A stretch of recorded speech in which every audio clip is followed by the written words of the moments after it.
Forget fast fashion for a second. We need to talk about fast furniture. And we can't talk about fast furniture without talking about IKEA, of course, which is the world's largest furniture retailer. Their sales totaled just shy of 50 billion euros in 2023, which is a 7% increase from 2022. Despite their latest sustainability report actually showing some really positive steps, when I dug deeper into their operations, I found evidence of tax avoidance, illegal forestry practices, and much more. So let's dive into it.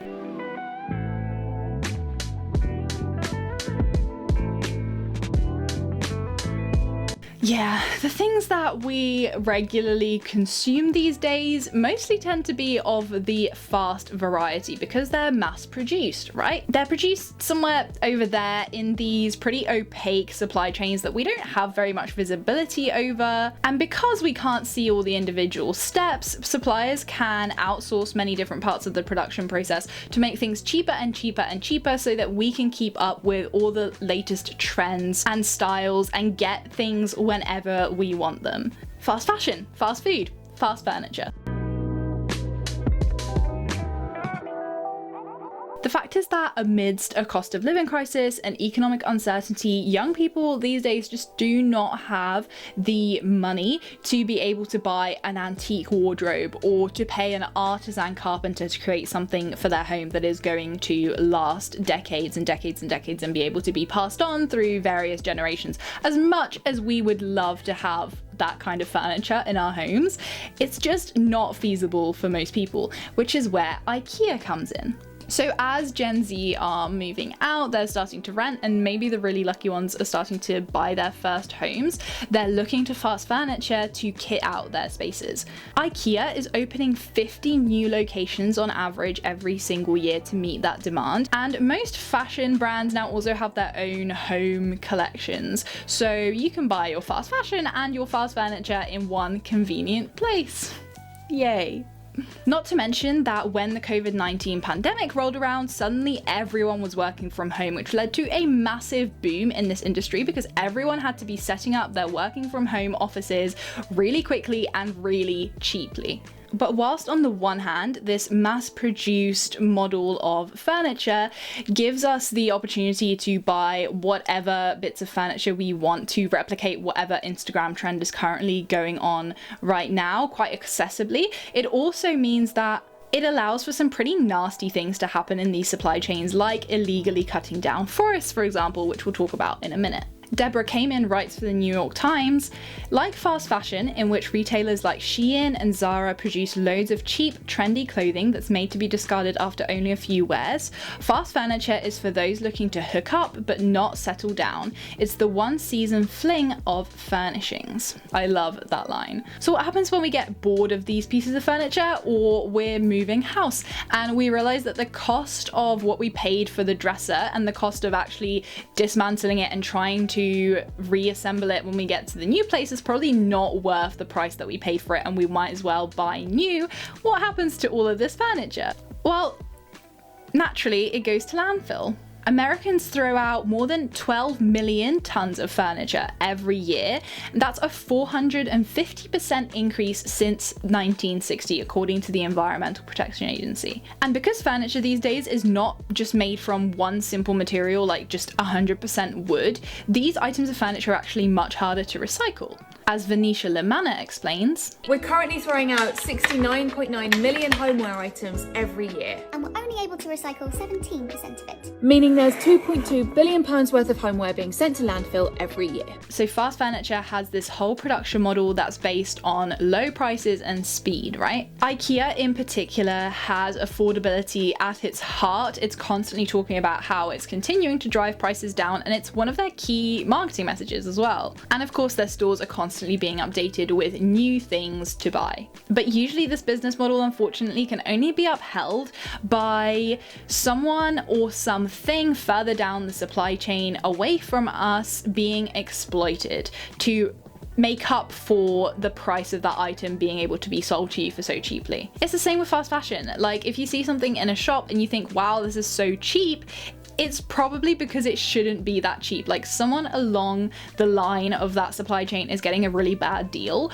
or often it's just the environment and the long-lasting consequences of using things like chemicals or really poor management of resources, or using these cheap man-made materials like polyester and plastic, for example, that we might not see the consequences right now, but actually the choices that that producer has made in their supply chain is going to bode really badly for future generations as well. And that's also why sustainable brands get so much flack for having their prices be so much more expensive than like New Look or Primark or Next, right? Because they are actually paying fair wages and they're using better materials and all of these things. Like, we've been conditioned to think that paying a tiny price for things is how it should be, and that's what we deserve, when that's just not the case. That's just not correct or right. The prices that we're used to, that we consider normal, are only made possible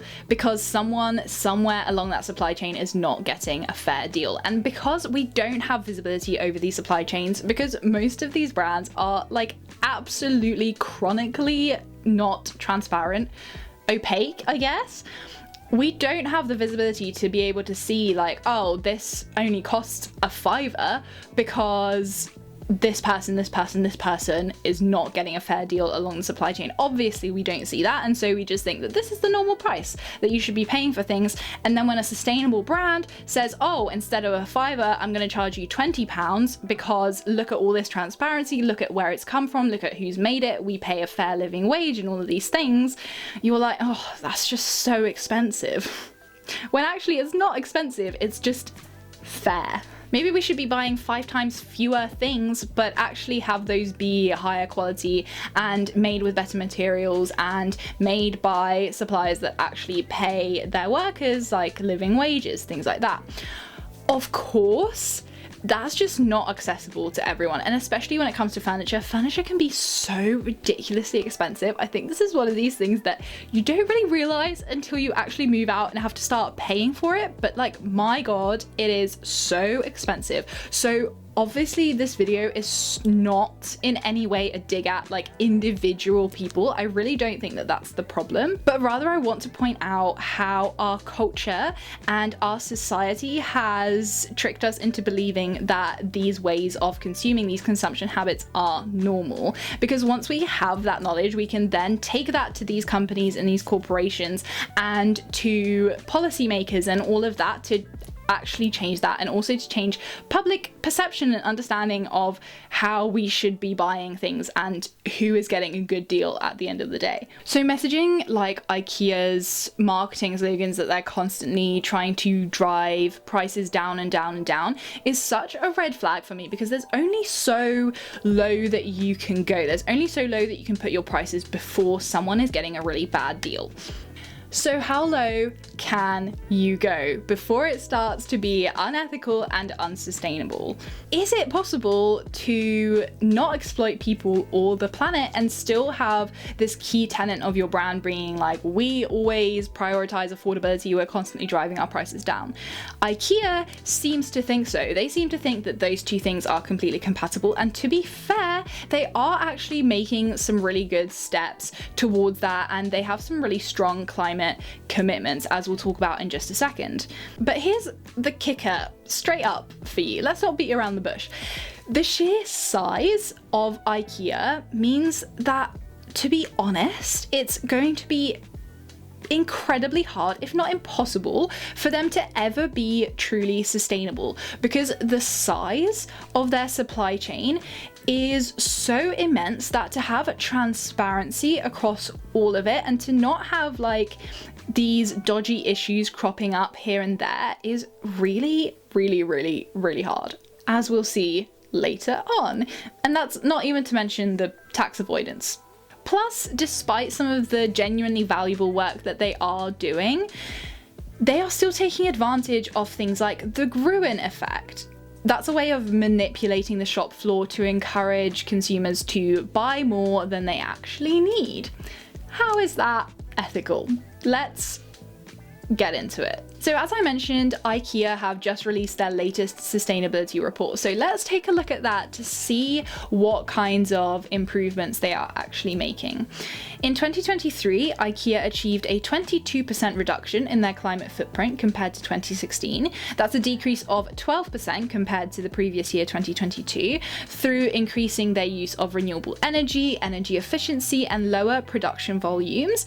That's not something that you often hear from brands. What's really important here, which is quite a nuanced thing, is that the reduction in emissions that they're talking about is in absolute terms compared to back in 2016. Other brands will often do this greenwashing thing where they'll say like, we've reduced our emissions, but actually what they mean is that their company's grown by 20% in the last year and they've only increased their emissions by 15%, which makes them look good because relative to their growth, their emissions are less, right? But actually, all that means is that in the last year, they've put out 15% more emissions. So when you look at the actual real numbers, they're doing way worse, but they can frame it, they can spin it in this like marketing language to make you think that they're doing way better than they actually are. So it's really nice to see that IKEA is not doing that. They're comparing their genuine emissions against this standard that they've set from 2016 onwards. They've also introduced a new bio-based glue in their board factory and explored new tech for recycling fiberboard. They've also been working on their science-based targets to achieve net zero by 2050. Their chief sustainability officer remarked that it is more important than ever to act with urgency and stay committed to the Paris Agreement and to limit any overshoot as much as possible. IKEA now have 100% renewable energy at 408 factories and suppliers, which is 142 more than the previous year. Plus, they've reduced their plastic packaging by approximately 44% since 2021. And they've provided 23 million spare parts to customers in 2023 to help them prolong the life of their products so that they can fix them up rather than just throwing them away. The vast majority of their wood is FSC certified or recycled, which was quite a pleasant surprise to me. Although I did notice that in their 2021 numbers, they said that 99.5% of their wood came from FSC or recycled sources, but in their latest report, they've only put 97.8%. Which is not a massive difference, but I'd like to see why that dip is, why less of their wood has come from those sources this year. There are a few more points listed in the report, which you can check out at the link in the description if you want to go a bit deeper. But the final thing that I do want to highlight is that they also took some steps towards their goal of providing living wages by 2030. And they have also been talking a lot about circularity and about transitioning their business to become a circular business. I wasn't entirely sure to start with when I was researching this what circularity means for a furniture company, because in fashion it means, you know, designing clothes that are intended to be sent back and to be recycled into new clothing that can then be worn again and again and again in that sort of closed loop production cycle. But for IKEA, they say that circularity means all products can be reused, refurbished, remanufactured, and eventually recycled. And what's great to see is that instead of just talking about it, which is what a lot of fast fashion brands do, they just kind of throw in the word circularity without really understanding it. Instead of doing that, IKEA are actually acting on it as well. The world today is not set up to make a new, resourceful way of living easy. IKEA wants to change that.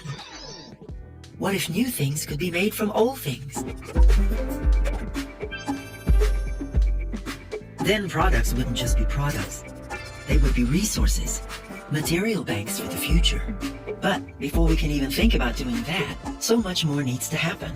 Like designing products so that we can easily repair, renew, or upgrade them.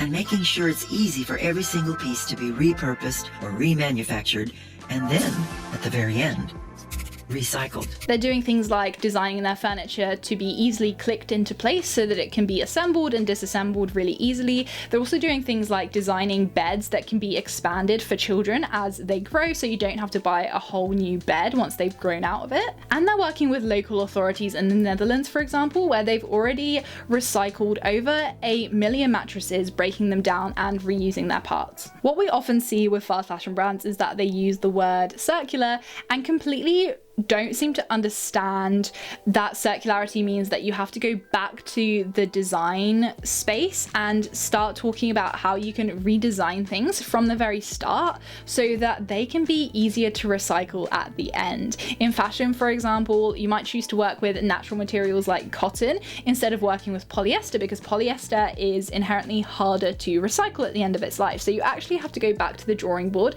and start really thinking about the decisions that you make at the very start to help you be circular at the end. It's not enough to just kind of put like a drop-off bin in all of your stores and say, we're circular now, we'll take back your clothing, when actually most of that clothing will actually just end up in the global south. But that's a topic for another video, which you can check out here after this. So it's great to see that IKEA is actually thinking about design from the very start as well, and they're walking the walk as well as talking the talk when it comes to circularity. At IKEA, we're committed to transforming our complete business to become circular so that we can make it easier for people to live better and more sustainable lives with the products we make. Oh, and plus, I forgot to mention that they've also been adding more vegan and plant-based options to their menus at their stores as well, like a vegan alternative for their classic Swedish meatballs as well. And another positive thing to acknowledge with IKEA, which is a slightly different perspective, is the idea of the IKEA effect. Lena Norms recently made a really great video about this, and this is the idea that when you put something together yourself and you put your blood, sweat and tears into it, you actually look after it better, you care for it more because you've put all that effort into putting it together. So that happens with IKEA because all of their furniture comes flat packed and you have to put it together yourself, right? So you invest a lot of time and energy and love into creating something, which means that you'll probably look after it more later. And that's very similar with clothes as well, right? So if we're repairing our clothes, if we're mending them instead of throwing them away, or even if we're making our own clothes, then we're investing much more time into them, which means that we're probably likely to keep them for longer and look after them a lot more rather than just throwing them out when we no longer want them or when they start to break down. All of that said, you know what's coming.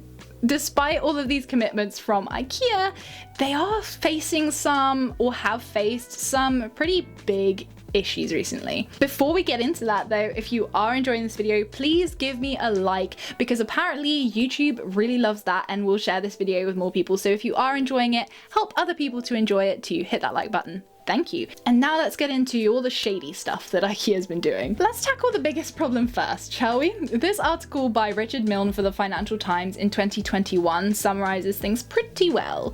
Even the best companies for sustainability can struggle in delivering on promises. Take IKEA, the flat pack furniture retailer that is one of the world's biggest buyers of wood. Non-government organizations credit it as one of the more enlightened companies on environmental challenges, as it aims to become climate positive on emissions by 2030, and yet still it has had problems in its supply chain. Earthsight, a UK-based campaign group, has twice in the past 18 months published investigations alleging concerns over wood from Russia and Ukraine that it says entered IKEA's supply chains. So despite IKEA being one of the best in terms of understanding where their wood comes from, their supply chain is just so massive that they simply can't get it right every single time. And if they're one of the best ones, then I honestly dread to think what goes on with the other companies. Responsible management of forests is just such a complex topic that something is going to slip through the cracks, as it has with these particular allegations from Earthsight. Let's take a closer look at those allegations then. There are two reports. There's IKEA's House of Horrors and Flat Packed Forests. In the House of Horrors report, Earthsight revealed that one of IKEA's popular children's ranges, Sundvik, has been made using illegal wood from Russia. And for context, shoppers have been purchasing that set once every 2 minutes globally. This year-long investigation traced the wood back to forests in remote Siberia, controlled by one of Russia's top 50 wealthiest politicians, Evgeny Bakarov. This guy harvested 2.16 million cubic meters of wood from protected forests across the last decade. If you were to pile all of those logs into one place, they would be the same size as the Great Pyramid of Giza. The reason that it was allowed to happen is because of some something called sanitary felling. So this is when you're allowed to cut down a bunch of trees because they are understood to be dead, dying, or damaged. It's a real way that people have been illegally cutting down a lot of trees by using this as an excuse. Now, the real kicker is that Bakarov's pine was actually certified by FSC, which is the Forest Stewardship Council. This is the certification that IKEA, as well as us consumers, look for on products to help us judge whether something has been made ethically when it comes to wood. But clearly this is not a reliable certification. So maybe this is more of an issue with FSC, but IKEA has to take some responsibility. They are still somewhat complicit in this as well. They should be doing their own checks, right? After this report came out, IKEA did stop buying their wood from sanitary felled trees in Siberia and the Russian Far East, so at least there's that. And they completely dropped Bakarov as a supplier as well, so yay. The story was a similar one in Flat-Packed Forests, which was the report where they found that IKEA was using illegally felled wood from the forests of Ukraine, which is actually home to endangered lynx and bear species. In this case, Earthsight put the problem down to corruption within the Ukrainian government. Again, this wood was FSC certified, and Earthsight added that Ukrainian whistleblowers told them how cozy FSC auditors were with their corrupt bosses and how easy it was to pull the wool over their eyes. So based on all of these reports, Earthsight concludes that IKEA has among the best environmental credentials of any large furniture firm. FSC is by far the best label of its kind. But as global leaders, they must do better. To be the truly responsible citizen it claims, IKEA should change its business model, charge more for its products, and forego relentless growth. FSC must urgently address its systemic flaws and amend its philosophy to make it fit for the 21st century. IKEA must be willing to abandon it if it does not. In the meantime, it must act urgently to put in place better systems of its own and use them to clean up its supply chains from Ukraine and elsewhere. You just can't get this big without running into some issues, which really reminds me of a quote that I read somewhere about Amazon and how someone from Amazon has said that, oh, well, you can't build a business as big as Amazon, which employs like 1 million people. You can't build a business that big without some issues coming up in the supply chain here or there. But usually these issues with the supply chain are like real people and real people's lives and the places where they live and the habitats of endangered animals, for example. We're talking about like living, breathing things. These massive companies should not be able to just dismiss these consequences as like collateral damage, things that they're willing to put up with because of the massive amounts of profits that they can make off of us and off of a supply chain that is this big, and the fact that it allows them to continue growing and growing and growing still. On top of the dodgy forestry, IKEA has also been in trouble a little bit for something called profit shifting, which is something that a lot of multinational companies seem to do in Europe. It means they establish a headquarters in a low-tax country like Ireland or Luxembourg, and then they funnel their profits through that. By being so large and having really complex corporate structures, they're able to make use of loopholes like this and actually avoid paying as much taxes as they should. In 2016, Green Party members of the European Parliament claimed that IKEA had avoided $1.1 billion in tax through these methods. And furthermore, we also have to talk about the ethics in their supply chains and the actual people, because the Clean Clothes campaign is still trying to get IKEA to sign the Accord on Fire and Building Safety in Bangladesh, which was created following the Rana Plaza collapse of 2013 to inspect factories and monitor renovations in a credible and transparent way. It's been signed by 175 garment and textile companies, including Primark and H&M, covering 1,300 factories and 2 million workers, but not by IKEA. IKEA claims that their own code of conduct is enough to make sure that their factories are safe, but we should always be wary of when companies are using their internal auditing schemes, because it's not independent, it's not really verifiable. They can kind of say whatever they want if it's an internal audit. And the Clean Coast campaign says that while the Accord inspects all factories that signatory companies source from or source from in recent past, IKEA only carries out audits in its main suppliers, expecting them in turn to check on their subcontractors. This suggests that IKEA wants to deflect responsibility from these suppliers and strongly decreases their possibility to oversee the process and be knowledgeable about working conditions in those factories. So again, it comes back to they just have such a massive supply chain that to be able to be fully transparent across the whole thing is just incredibly difficult. And things like these Bangladesh Accords would help them do that, but they're just not signing it. And also some of the factories that they do use will benefit from the Accords, from the 175 other brands that have signed it. So they're actually benefiting from the safer working conditions as a result of the Accords, but they're not kind of paying their due and supporting the Accords like all the other 175 brands. And that's unfair. Finally, let's talk about the Gruen effect, which I mentioned earlier.